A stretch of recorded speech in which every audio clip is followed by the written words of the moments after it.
Hello, Baltimore Banner Ravens reporter Giana Han here from the castle, where we just finished up a rather boring practice from the actual football standpoint. It was a mental day, as John Harbaugh called it, which means kind of walk through, they throw the ball, and don't even tackle. However, the excitement came from, we had a Ravens legend in the house, Ray Lewis, and he was accompanying four-time Olympian, 23-time gold medalist Michael Phelps.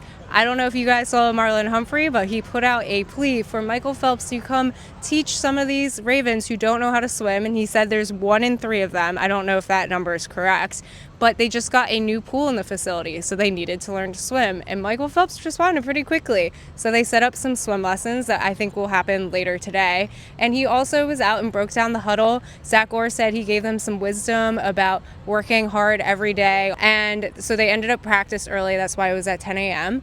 And then just since there weren't many highlights, some other things that were talked about, takeaways has been a really big theme for the defense this practice. That also means that the offense is giving up takeaways. And honestly, they didn't have that many turnovers last year in terms of offense. However, that is a really big theme in the postseason, as we all know. So Lamar is throwing more interceptions than he did during the season last year, and Todd Monkin said they don't ever want to be throwing interceptions. Harbaugh touched on that. It's a mental thing as well yesterday. However, this is the time for Lamar to be trying out some different things. So when we see Lamar's magic in season, that's being worked out right now.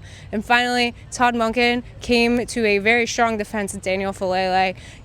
The tackle turned guard last year, has his haters on the internet.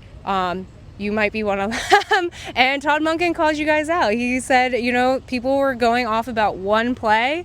He said, one play doesn't make a player, just like posting a picture of a church doesn't make you a good Christian was pretty much what the quote was. And so he said he believes in Daniel. He says he's come along really far. He loves that he's lost weight. He's a little bit more mobile, and he's really excited about his season. So we will have to stay tuned to see if that pans out. And we will be back out here tomorrow for another Ravens practice.